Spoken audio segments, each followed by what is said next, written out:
गुठली है न छिलका है, केवल अमृत रस भरा हुआ है।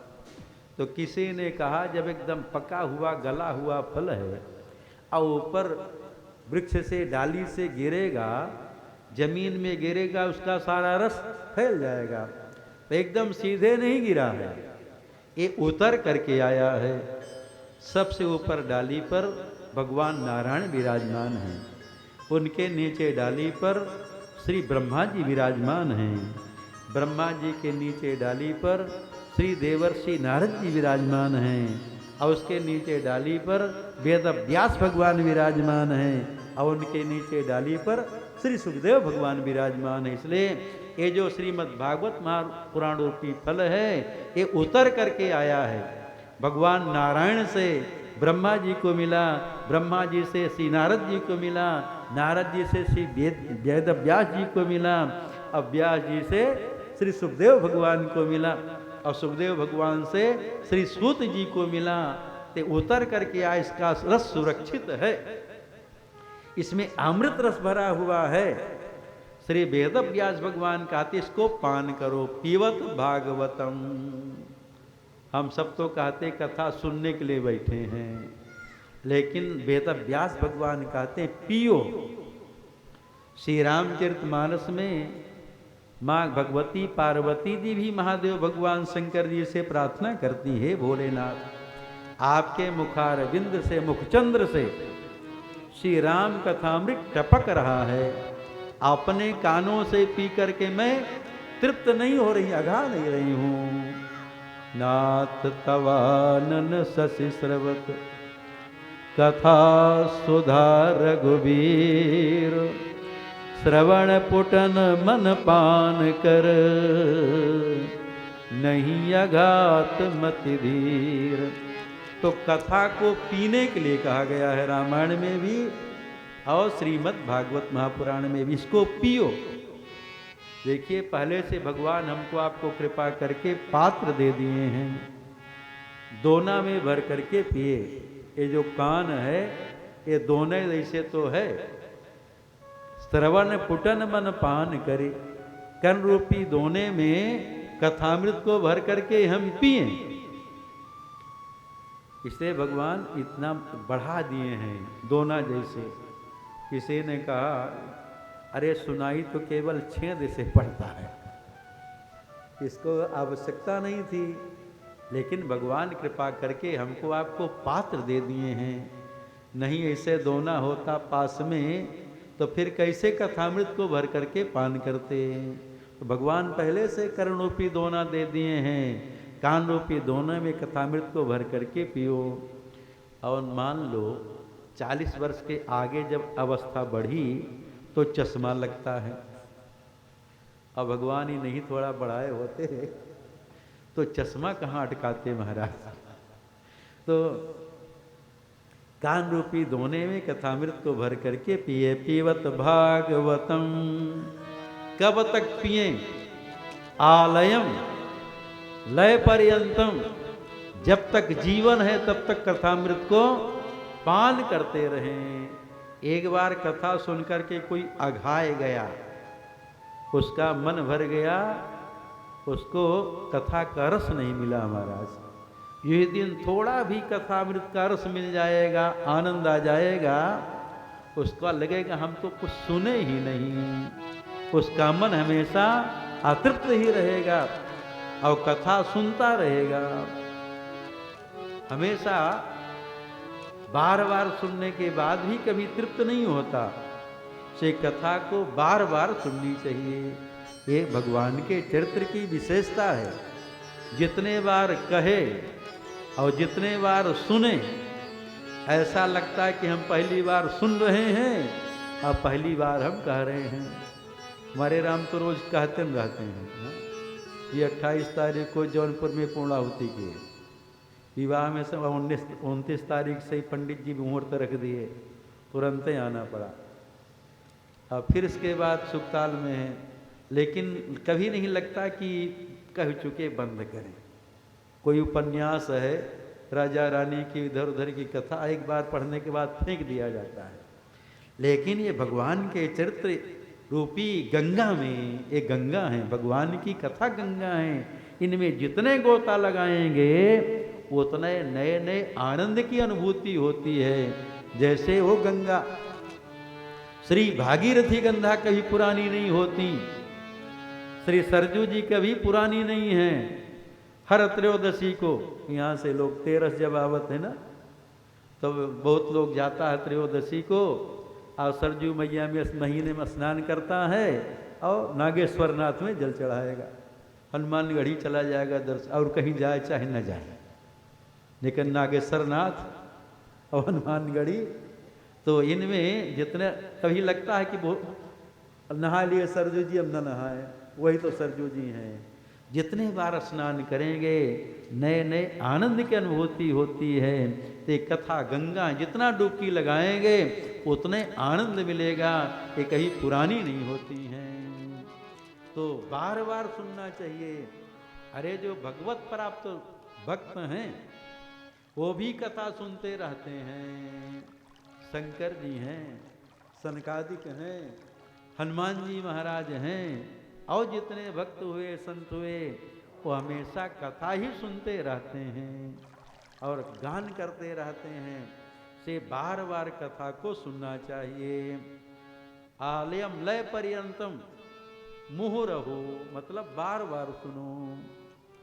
जो कथा को सुन करके अघाय गया उसको कथा का रसिया नहीं कहा गया है।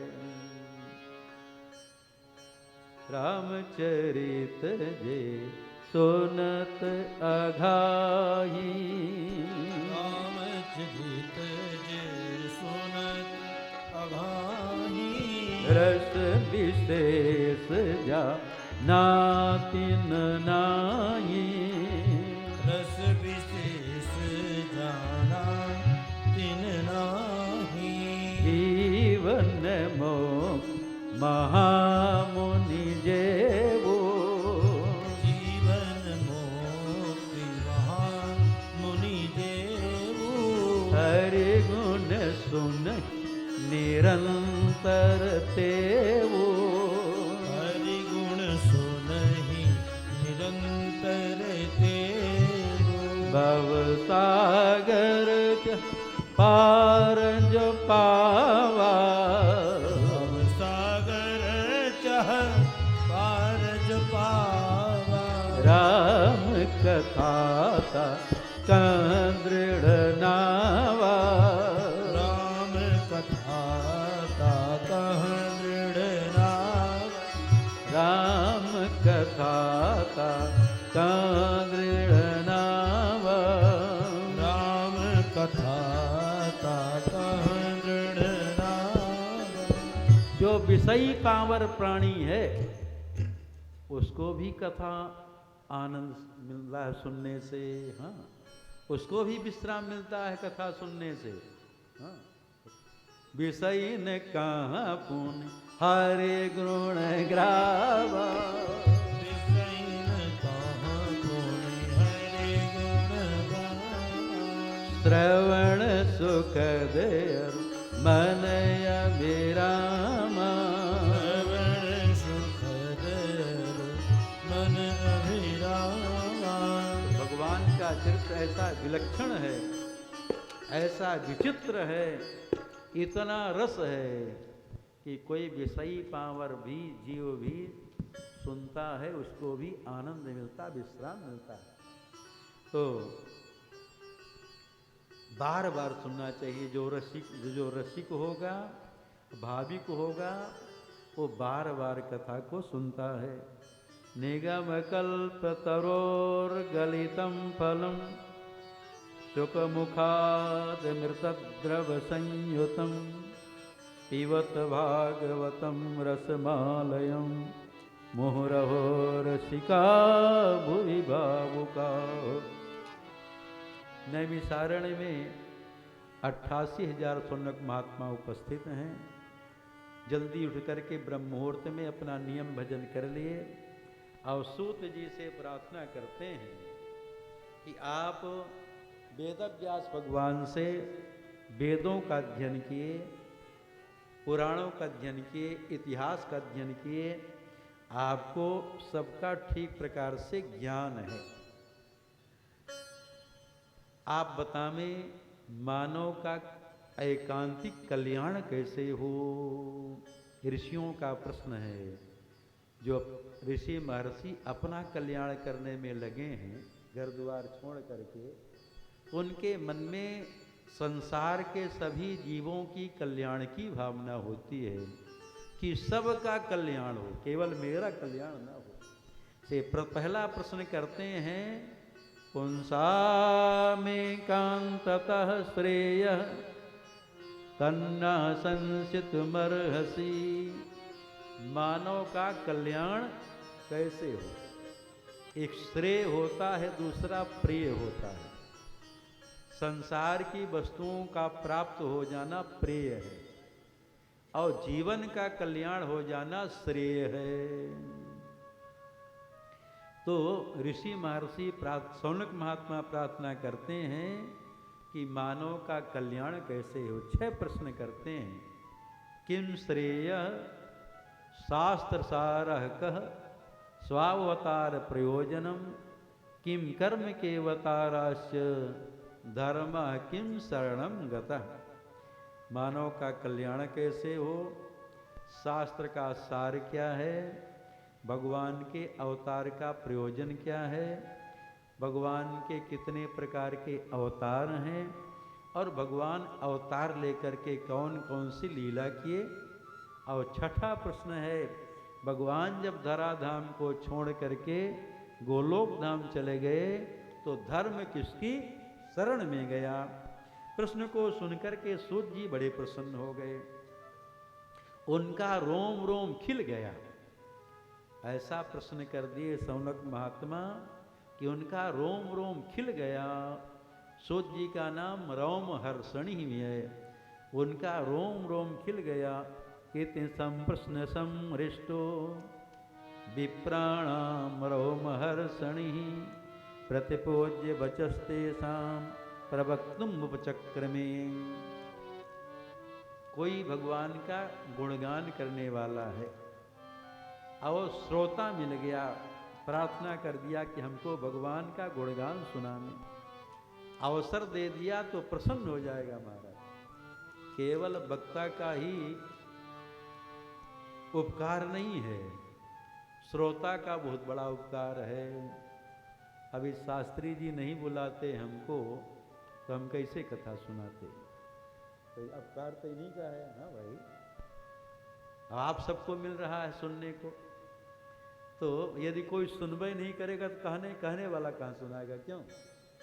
पहले श्रोता, अरे आप भी सुनाते, पहले श्रोता कोई बुलाएगा तब न जाके सुनाएंगे। तो उपकार तो उसका ज्यादा है।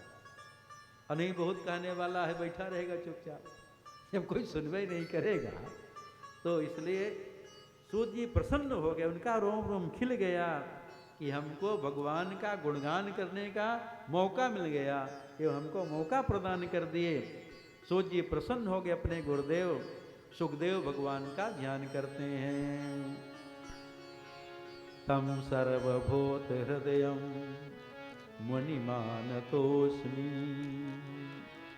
पहले अपने गुरुदेव सुखदेव भगवान को नमस्कार करते हैं। केवल नमस्कार करने से ही उनका मन भरा नहीं। सूत जी का उनके मन में हुआ कि चलें अपने गुरुदेव के पास। व्यासपुत्र सुखदेव भगवान हमारे गुरुदेव हैं, उनके पास पहुंच जाएं और एकदम समीप में जा कर के अपने हाथों से उनके चरण कमलों को पकड़ करके और उनसे प्रार्थना करें, प्रणाम करें। तो गुरुदेव के चरण कमल के नखमणि चंद्रिका से ज्ञान का प्रकाश की किरण निकलती है। वो किरण मेरे अंदर प्रवेश कर जाएगी तो मुझको भी ज्ञान हो जाएगा। तम व्यास सूनु मुपयामि गुरुम मुनीनाम। उपयाम एकदम पास में पहुंच गए। यह स्वानुभाव मखिलत श्रुति शास्त्र मेक मध्यात्म दीप मतितीर्षतां तमोंगम संसारिणां करुणया पुराणगुह्यं तं व्याससूनमुपयामि गुरुं मुनीनां। जो सुखदेव भगवान अपना सारा अनुभव श्रीमद् भागवत महापुराण में भर दिए और आध्यात्म दीप प्रदान कर दिए। ये जो श्रीमद् भागवत महापुराण है रूपी अध्यात्म दीप प्रदान कर दिए, जिसके सहारे अंधेरे में भी हम, एक अंधा भी जा सकता है महाराज। इस दीप ऐसा दीप है, इसके सहारे अंधा भी पहुंच जाएगा। ऐसे जो मुनियों के भी गुरु हैं श्री सुखदेव भगवान को नमस्कार करते हैं। महिला लगे चरण के,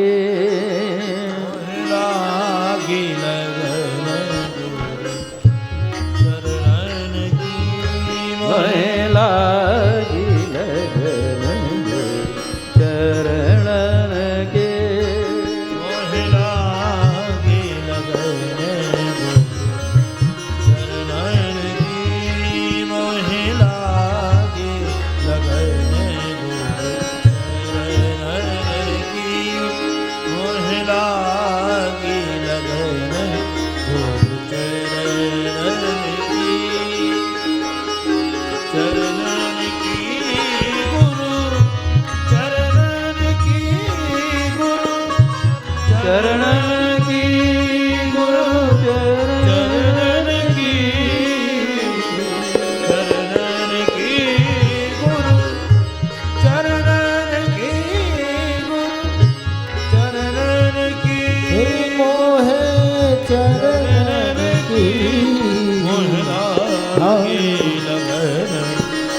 सागर सब सोख गयो है, बेकर नहीं मैं तरन की।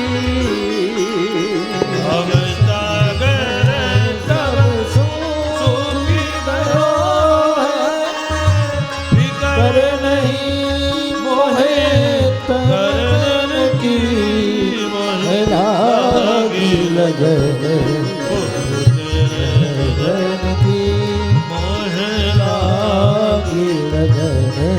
गुरु चरण की लागी लगन, गुरु चरण की मोह लागी लगन, गुरु चरण की मोह लागी लगन, गुरु चरण की मोह लागी लगन, गुरु चरण बिना वही कछो नहीं भावे, जग माया सब सपनन की। चरण बिना मोहे कछु नहीं भावे, जग माया सब सपनन की। चरण बिना कछु नहीं भावे, जग माया सब सपनन की। महिला की लगन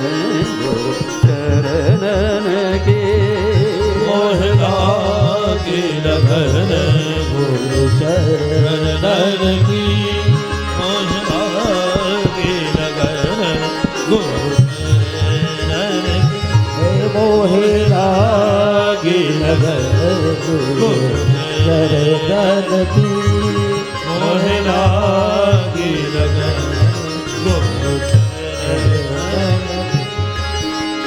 मीरा के प्रभु गिरिधर नागर मीरा के प्रभु गिरिधर नागर शरण लाई इन चरणन की मीरा के प्रभु गिरिधर नागर शरण लई इन चरणन की मीरा के प्रभु गिरिधर नागर शरण लई इन चरणन की मोह लागे लगन मोह लागे लगन चरण के मोह लागे लगन चरण की मोह लागे लगन चरण की गुरु चरण की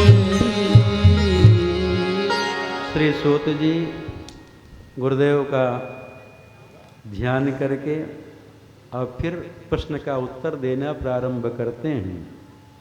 सबसे पहले कहते मानव मात्र का परम धर्म क्या है। सवै पुंसाम परो धर्मो यतो भक्तिरधोक्षजे अहेतुक्य प्रतिहता ययात्मा संप्रसिद्धति। मानव मात्र का परम धर्म है जिस धर्म से अधोक्षज भगवान के चरण कमलों में भक्ति हो जाए। अधोक्षज क्या मतलब इंद्रियातीत,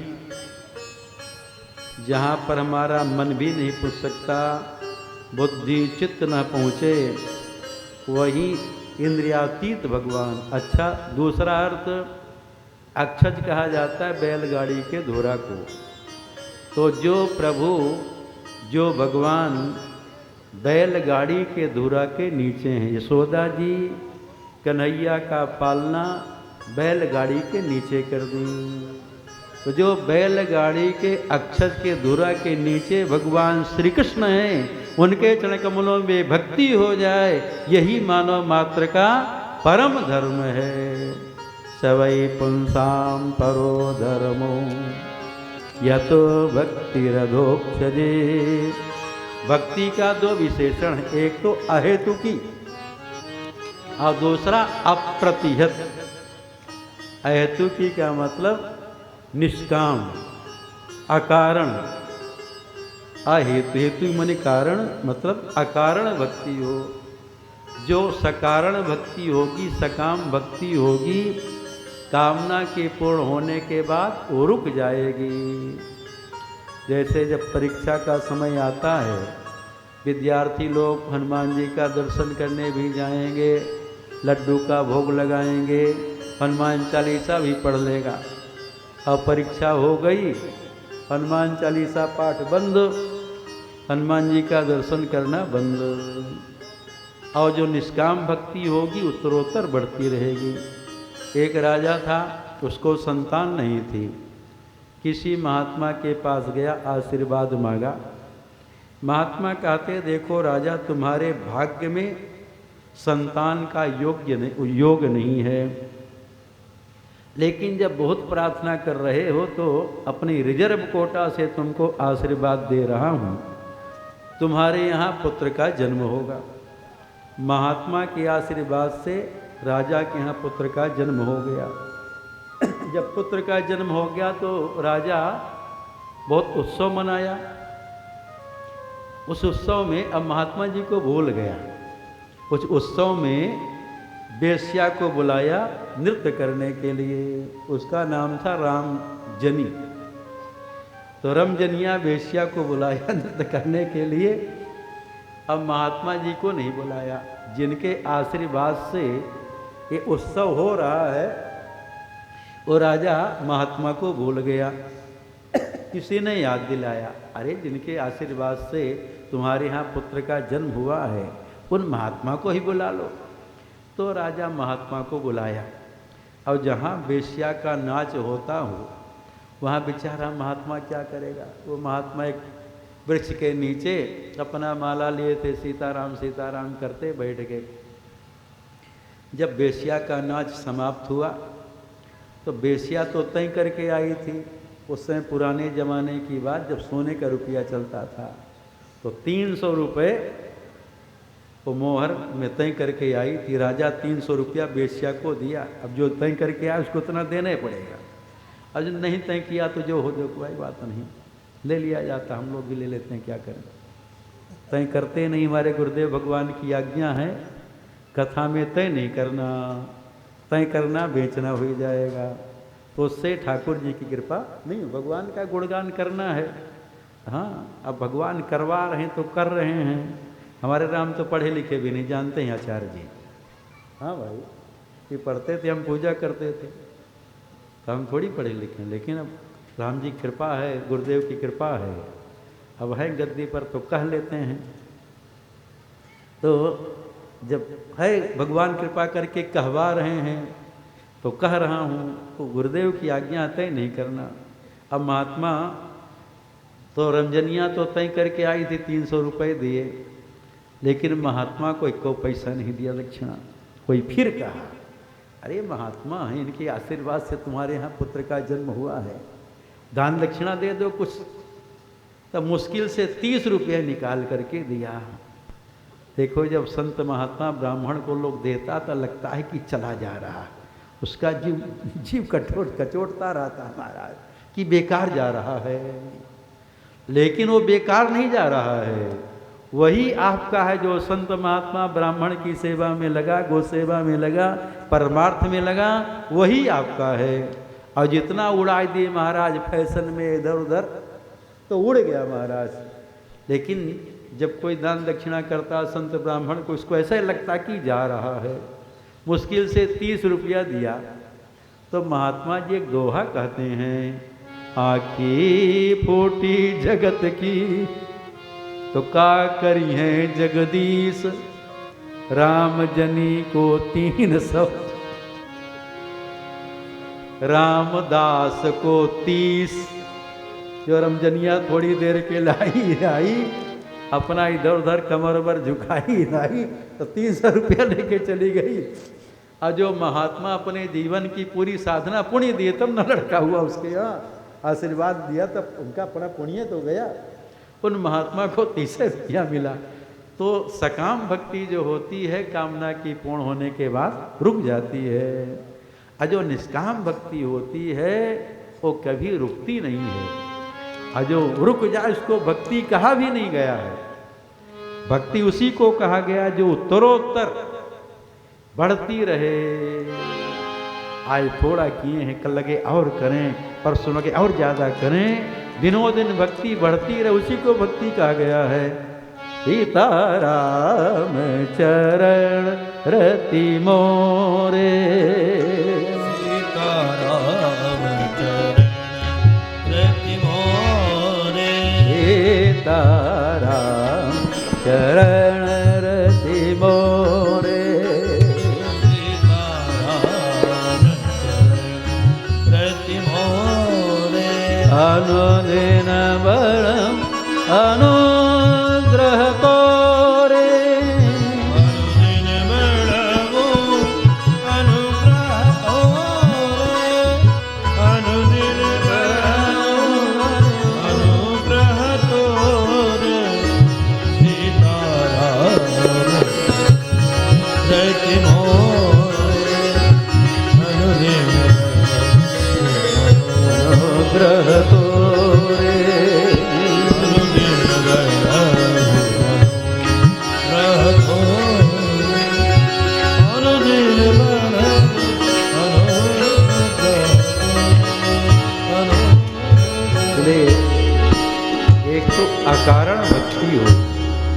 और दूसरा कभी भक्ति अप्रतिहत हो, कभी रुके नहीं। देखिए सकाम भक्ति करेंगे तो संसार तक ही रह जाएंगे, भगवान की कृपा से वंचित रह जाएंगे। और निष्काम भक्ति करेंगे तो संसार का सारा सुख आपको मिलेगा और भगवान भी मिल जाएंगे। ये भक्ति जो है सभी सुखों की खानी है। भक्ति करना शुरू करेंगे तो सुख अपने आप आएगा, मांगना नहीं पड़ेगा, अपने आप आए, क्योंकि भगवान के चरण कमलों की जो भक्ति है वो सभी सुखों की खानी है। सुख निकलेगा कहाँ से? भक्ति रूपी खानी से ही निकलेगा। इसलिए भक्ति करें निष्काम भाव से, अपने आप सारा सुख मिलेगा और भगवान भी मिल जाएंगे। देखिए जो संसार का सुख है घास भूसा के समान है। जैसे खेती लोग करता है तो खेती किया जाता अनाज के लिए, लेकिन उसमें खरपतवार हो जाता है और उसको लोग नष्ट करने के लिए बड़ा उपाय करता है हमारा खरपतवार, लेकिन फिर भी हो जाता है। तो खेती तो किया गया अनाज की, लेकिन खेत से भूसा मिलता है कि नहीं? खरपतवार भी हो जाता है। आपसे कोई नहीं पूछता कि कितना भूसा हुआ है, कितना कुंटल गेहूं हुआ, ये पूछता है। तो भूसा मिला ना मुफ्त में। गाय खरीदा गया, मान लीजिए, क्यों? दूध के लिए। आप गाय खरीदने जाते हैं, पूछते हैं भाई कितना लीटर दूध देती है, आप उतना रुपया दे करके लाए। ये नहीं पूछे गोबर कितना देती है, दूध पूछ करके लाए हैं। तो जब गाय को घर में लाई उतना दूध तो दे रही है और साथ में गोबर दे रही कि नहीं? उसी प्रकार से भक्ति करेंगे संसार का सारा सुख मिलेगा। ये संसार का जो सुख है घास भूसा गोबर के समान है, ये अपने आप मिलेगा और भगवान की भी कृपा बनी रहेगी। इसलिए निष्काम भाव से भक्ति करनी चाहिए। नहीं कर सकते तो कोई बात नहीं, सकामे करो। नहीं करने से अच्छा है सकामे करो। लेकिन सकाम भक्ति करते करते भी एक दिन वो निष्काम हो जाएगा। जब भगवान उसकी सारी कामना को पूर्ण कर देंगे, अपने आप निष्काम हो जाएगा। निष्काम हो जाता है भक्त। अरे विभीषण जी जब राम की शरण में आए, एक कामना लेकर के आए कि मैं श्री राम जी की शरण में जाऊंगा, श्री राम रावण का वध करके हमको लंका का राजा बना देंगे। सकाम भक्त हैं विभीषण जी। लेकिन जब विभीषण जी आए और श्री राम जी के चरण कमलों का दर्शन किए, तो दर्शन करते उनकी सारी कामना बह गई। श्री विभीषण जी कहते, प्रभु मेरे मन में कामना तो थी राज्य करने की, लेकिन अब मेरे मन में राज्य करने की इच्छा नहीं है, अब मैं नहीं चाहता।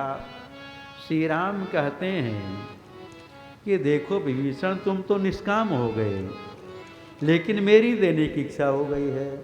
अब मेरा नियम है, यदि कोई सकाम भाव से मेरी भक्ति करता है उसकी सारी कामना को पूर्ण कर देता हूँ। तो श्री राम कहते हैं कि मेरा जो दर्शन अमोघ है, भले तुम्हारी इच्छा नहीं है, यद्यपि सखा तब इच्छा नाही, मोर दरस अमोघ जग माही, अस कही राम तिलक तही सारा, सुवन वृष्टि नव भई अपारा। तो विभीषण जी तो कहते उर कछुपथम वासना रही, प्रभुपद पी सरिस्व बही। तो सकाम भक्ति करते करते भी एक दिन वो निष्काम हो जाएगा।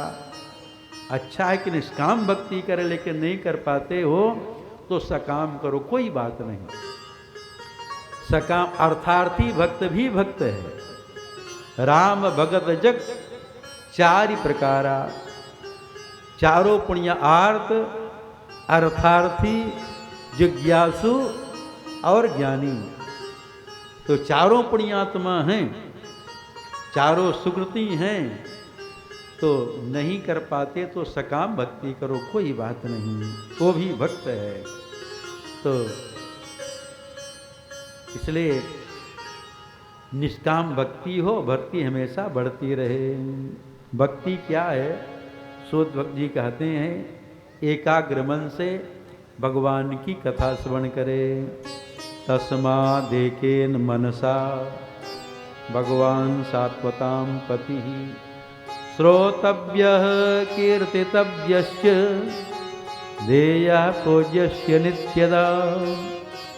देखिए भगवान हमारा आपका पूरा मन चाहते हैं। तस्मादेकेन मनसा, एकाग्र मन से भगवान की कथा सुने। भगवान पूरा मन चाहते हैं।